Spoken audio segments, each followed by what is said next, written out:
एक बार चली आओ माँ, एक बार चली आओ, फिर आके चली जाना। एक बार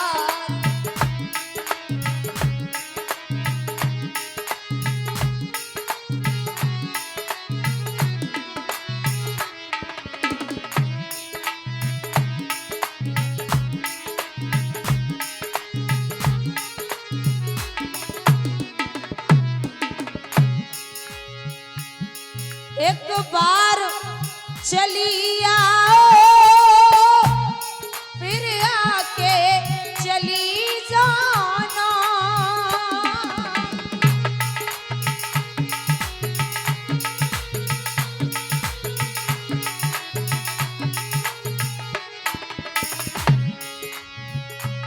दर्शन को तरसती हूँ, दर्शन को तरसती हूँ, एक झलक दिखा जाना। दोनों हाथ ऊपर उठा के श्री राधे।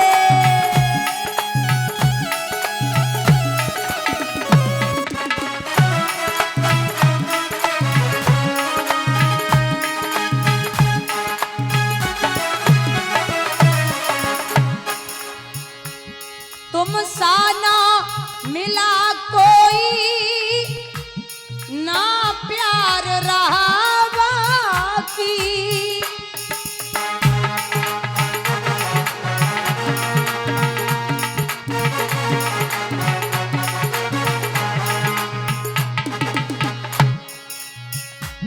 एक तेरा भरोसा है, एक तेरा भरोसा है, नैया पार लगा जाना।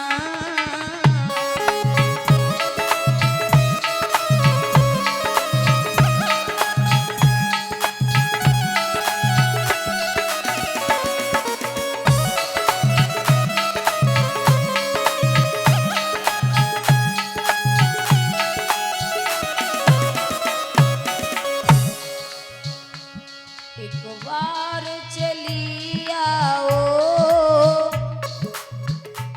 फिर आके चली जाना।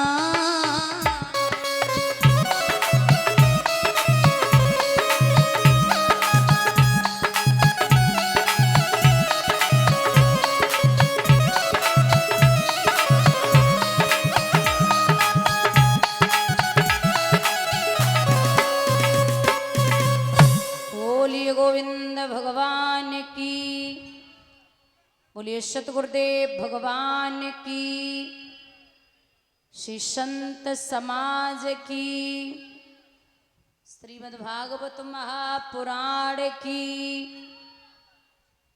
आदरणीय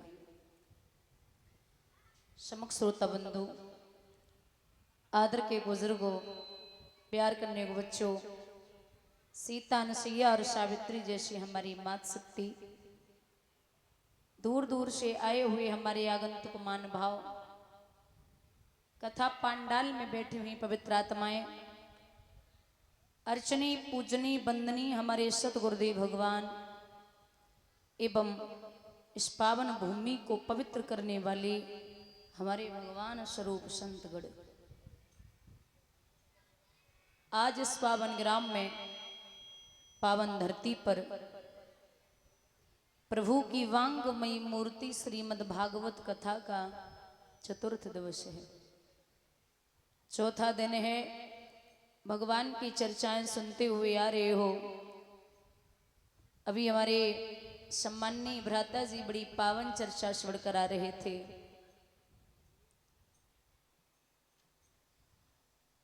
महाराज प्रभु ने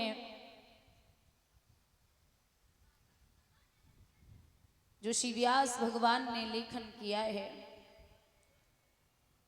जिसमें कहा था बाबा नारद ने कि भक्ति रस, प्रेम रस, करुण रस भाव, जिसमें हर चीज प्रवेश हो रही हो, कुछ ऐसा लिखिए। तो पूर्ण तरीके से जो भागवत को लिखा गया है, महाराज कहते हैं विद्वान कि यहाँ तक भगवान ने आप संतों को छोड़ो, दैत्यों को छोड़ो, इंसानों को छोड़ो, प्रभु ने जानवरों का भी उद्धार कर दिया। आपने अभी कथा श्रवण की होगी। देखो, देवताओं से अगर विजय प्राप्त करनी है तो आप लड़के नहीं कर सकते। कोई हमसे ज्यादा बलशाली है ना, हमें लगता है कि इससे हमें जीत नहीं मिलेगी, तो हम उसके हाथ जोड़ ले तो ज्यादा बढ़िया है। हाथ जोड़ के उसका हाथ मिला ले तो ज्यादा बढ़िया है। जब हमें पूर्ण तरीके से पता है कि इससे हम हारने ही वाले हैं, जीतना है नहीं, तो फिर युद्ध का कोई मतलब नहीं है। और फिर देवताओं से विजय प्राप्त करना ये तो हो ही नहीं सकता, नामुमकिन है। श्री सूत जी वर्णन करते सौनकादिक ऋषियों, एक ऐसे दैत्य का व्याख्यान किया है श्री सुखदेव भगवान ने, जिनके यहाँ एक भक्त पैदा हुआ।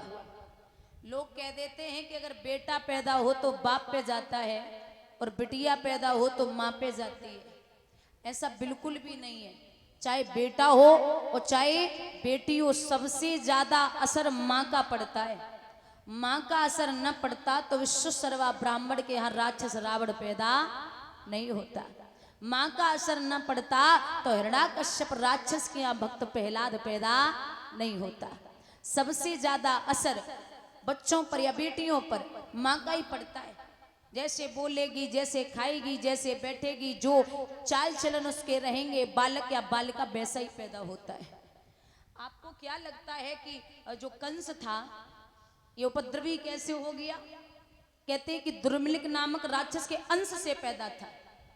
आप भागवत उठा के देखिए, कंस अकेला नहीं था, 9 भाई हैं कंस, 9। और उस समय ये जो पवन रेखा थी, कंस की माँ उग्रसेन की पत्नी, ये गई थी मायके में, उस समय गर्भावस्था में थी। सिर्फ दुर्मिलिक नामक राक्षस की निगाह पड़ी है गर्भ पर। कहते हैं कि जब गर्भावस्था में माँ हो तो उसे बहुत अच्छे से पहनना है, शरीर बिल्कुल भी दिखाई नहीं देना चाहिए ताकि किसी की भी बुरी नजर पड़ सके। सिर्फ दुर्मिलिक नामक राक्षस की निगाह पड़ी है, उससे कंस पैदा हुआ। महाराज, बड़ा प्यारा वर्णन आता है। हिरण्याक्ष जो है वो वारे शूकर भगवान के द्वारा मारा गया। देवताओं की माँ का नाम है अदिति और पिता का नाम है कश्यप। राक्षसों की माँ का नाम है दिति और पिता का नाम है कश्यप। राक्षसों के और देवताओं के पिता एक ही थे, माताएं अलग अलग थी। तो जब भगवान ने हिरण्याक्ष को मारा तो हिरण्याकश्यप ने विचार किया, ये हिरण्याकश्यप की राजधानी एरच में पड़ती है जो झांसी में है। महाराज, इसकी एक बहन थी जिसका नाम था सिंगिका, जो विप्रजिति को ब्याई गई थी। इस सिंगिका ने प्रण किया था कि जो मेरे भैया को मल्ल युद्ध में हरा देगा उसी से मेरा विवाह होगा। तो इस विप्रजिति ने हिरण्याकश्यप को हरा दिया था मल्ल युद्ध में, और हराया तब था जब हिरण्याकश्यप ने वरदान प्राप्त नहीं किए थे। सबसे पहले वरदान जब प्राप्त किए, सबसे पहले बहनों ही को ही मार दिया था, बहन विधवा थी। ये हिरण्याकश्यप बड़ा उपद्रवी था, इतना उपद्रवी कि ये भगवान को बैरी मानता था। और बाबा चौपाई में लिखते हैं, हो जब जब होई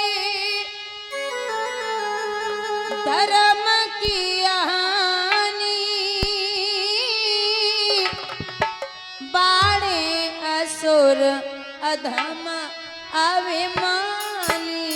राम सिया राम, सिया राम, जय जय राम। राम सिया राम, सिया राम, जय जय राम। एक बार हाथ उठा के दोनों हरि बोल।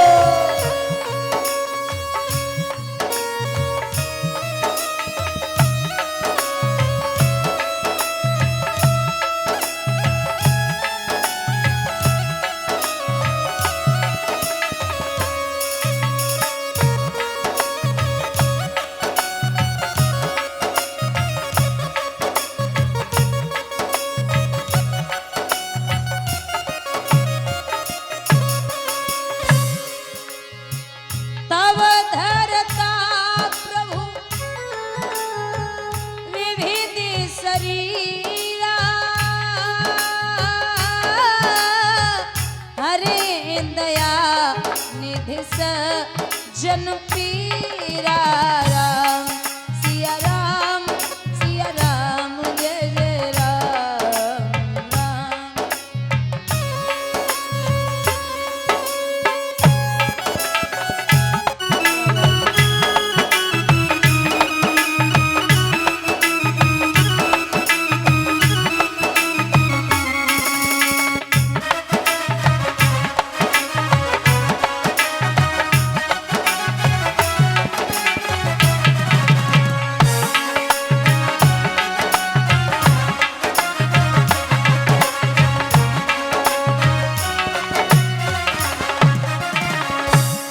जब जब होए धर्म की हानि बाड़े असुर, असुर माने राक्षस, और अधम माने नीच, और अभिमानी माने अभिमान करने वाला। अभिमानी को मतलब होवे जने काऊ की नाय मानी, वो होवे अभिमानी, जने काऊ की नाय मानी। जब ये बढ़ जाते हैं तभी भगवान अवतार लेते हैं। यहां हिरण्याकश्यप ने विचार किया कि वो बैरी है, उसके लिए तपस्या करनी पड़ेगी। तपस्या की है तो भगवान ब्रह्मा जी प्रकट हुए, बोले वत्स वरदान मांगिए, आपके शरीर में दीमक लग गई है, आपको क्या चाहिए? तो जवाब दिया कि महाराज आप मुझे अमर कर दो, आप मुझे अमर कर दो। बोले अमर तो इस दुनिया में मैं खुद नहीं हूं। ब्रह्मा जी बोले अमर तो मैं खुद नहीं हूं, तो तुझे कैसे कर दूं? जवाब दिया तो आप इसके अलावा क्या दे सकते हो? बोले वह बोला लू तो ऐसा लू जो कभी किसी ने लिया न हो, दान ही देना है तो दे दो जो कभी किसी को दिया न हो। कुछ अधिक नहीं, बस इतना ही, ऊपर न मरूं नीचे न मरूं, निसमें न मरूं दिन में न मरूं, भीतर न मरूं बाहर न मरूं। न दिन में न रात में, न भीतर न बाहर, न ऊपर न नीचे, न नर से न पशु से, न नर से न नारायण से, न जिंदा से न मुर्दा से, और न 12 महीनों में मरूं। एक साल में कितने महीने होते? 12। अब की बार जेठ का एक और है, लौद का 13वां। तो भगवान करोड़ों खिलाड़ियों के खिलाड़ी है। अब आप खुद सोचिए, जब बनाई हुई दुनिया इतनी चालाक है, तो बनाए हुए वालों कितनों चालाक होवे। वो एक अंग्रेज आया भारत में, अंग्रेज जो था वो सेव वाले की दुकान पे खड़ा हो गया, बोले भैया हिंदी नहीं आती, 2-4 शब्द हिंदी के सिखाए दो। अंग्रेज बोला सीखना है, तो सेव वाला बोला सीख जाओ। सबसे पहले हमारी दुकान पर जो ग्राहक आता है वो हमसे कहता है कि सेव क्या हिसाब दिए, तो हम कहते 50 रुपए किलो। वो कहता है कि खराब हैं, तो हम कहते कुछ कुछ खराब हैं। वो कहता है कि हम नहीं लेंगे, तो हम कहते कि तुम नहीं लोगे तो और कोई ले जाएगा, हम तो खड़े इस काम के लिए हैं। अंग्रेज को सेव वाले ने 3 बातें सिखा दी, 50 रुपए किलो, कुछ कुछ खराब हैं, तुम नहीं तो और कोई ले जाएगा, हम तो खड़े इस काम के लिए हैं। अब सेव वाला चला गया, अंग्रेज को दुकान पे खड़ा कर गया। एक लड़की आई, बोली भैया स्टेशन का रास्ता कितनी दूर है? बोला 50 रुपए किलो। अब उतना ही आता था। बोले 50 रुपए का। लड़की बोली दिमाग खराब है? अंग्रेज बोला कुछ कुछ खराब है। लड़की बोली इसे तो थाने ले जाना पड़ेगा। अंग्रेज बोला तुम नहीं तो और कोई ले जाएगा, हम तो खड़े इस काम के लिए हैं। तो भारत देश के लोग बड़े चालाक हैं। अब आप सोचिए, जब बनाई हुई दुनिया इतनी सुंदर इतनी चालाक है, तो बनाने वाला कितना सुंदर और कितना चालाक होगा। भगवान ने कहा कि तू चिंता ना कर, जो भी मांगना है मांग ले निश्चिंत होके। वरदान लेकर के घर आया, पत्नी से बोला देवी अब तू ये समझ ले कि श्रृंगार अमर हो गया, मैं अमर हो चुका हूं। और चारों तरफ ऐलान कर दिया कि जो भी जैसे भी माता पिता को मना रहा है छोड़ दो मनाना। मदरा पियो, मांस खाइए, मस्जिद मंदिर सब खत्म करवा दीजिए। संतों को देख लो तो जिंदा जमीन में गाड़ दो। कोई गुरु को मनाता हुआ दिख जाए तो जिंदा जमीन में गाड़ दो। चारों तरफ ऐलान कर दिया कि हमारे राज्य में पूरे तरीके से मांस मदरा खाएं और खुशी से रहे। अब इतने उपद्रव बढ़े। विद्वान लिखते हैं वेदों के सफेद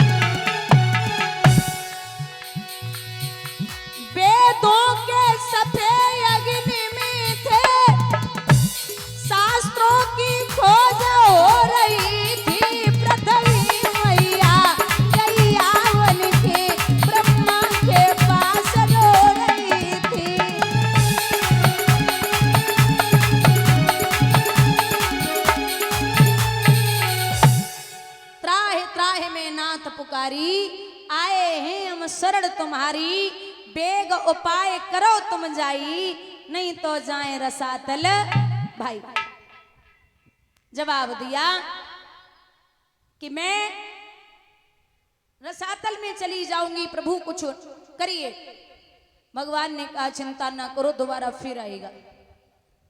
पता नहीं कौन सी तरंग उमड़ी, हिरण्याकश्यप ने आसन उठाया और आसन उठा करके सीधे तपस्या करने की जिद करने लगा। कुछ समय ही बीता था, तपस्या करने के लिए पहुंचा तो जिस वृक्ष के नीचे बैठा उसी वृक्ष के ऊपर एक तोता, जो कोई और नहीं देवताओं के गुरु थे बृहस्पति जी। बृहस्पति जी ने एक तोते का भेष धारण किया और कहा कि अब की बार अगर ये तपस्या में सफल हो गया तो पता नहीं क्या मांग बैठे। तो नारायण नारायण नारायण शब्द उच्चारण करने लगे। अब बैरी को नाम जब हिरण्याकश्यप के कानन में पहुंचो तो आग बबूला हो गया। तो वहां से आसन उठाया, दूसरे वृक्ष के नीचे बैठ गया, फिर वहां नारायण नारायण शब्द उच्चारण करने लगे। आसन उठा करके घर पे पहुंचा। पत्नी बोली क्या हो गया? बोले गजब हो गया। क्यों? हे देवी, मैं जिस वृक्ष के नीचे बैठा उसी वृक्ष के ऊपर एक तोता नारायण नारायण नारायण कह रहा था। पहली बार पत्नी ने पति के मुख से नारायण का शब्द सुना। अब जो बैरी का नाम कभी नहीं लेता वो लेना शुरू कर दे तो अचंभे की बात है। अब खाना लेके आती, बोलती महाराज वो तोता क्या कह रहा था? बोले महाराज वो तोता क्या कह रहा था? बोले नाथ वो तोता नारायण नारायण नारायण कह रहा था, पत्नी से कह रहा। अब एक बार नहीं 105 बार। कितनी बार? 105 बार। एक माला पूरी करनी थी, मतलब 108 बार बुलवाना था। हिरण्याकश्यप समझ गया दाल में कुछ काला है। तो जब लास्ट टाइम आई तो पैर दबा के और एकदम से हाथ सहलाते हुए बोली नाथ आपसे निवेदन है मेरा, मैं आपके पैर पड़ती हूँ, एक बार बता दीजिए वो तोता क्या कह रहा था। दांती को पीस के हिरण्याकश्यप कहने लगा अरे वो पगली, वो तोता नारायण नारायण नारायण कह रहा था। 108 बार पति के मुख से नारायण का शब्द उच्चारण करवा दिया। ये होती पतिव्रताएं। उसी रात्रि में मैया कयाधु गर्भवती हुई। यहां देवताओं के राजा इंद्र ने सुना कि एक तो ये दैत्य है, ऊपर से इसका बच्चा अगर अंश पैदा हो गया तो क्या पता कितना बड़ा दैत्य निकले। तो बंदी बना करके कयाधु को रात्रि के समय ले जाने लगे। बाबा नारद रास्ते में मिले। अच्छा एक बात और है, मैं बार बार कहती हूं नारम ज्ञानम ददाति इति नारदः, जिसकी बात कभी रद्द न जाती हो। बाबा नारद इतने कौतुकी संत थे। एक बार क्या हुआ, बहुत ध्यान से सुनना बुजुर्गों। एक बार बाबा नारद घूम रहे थे तो कहीं से राजा सुकंत निकल पड़े। राजा सुकंत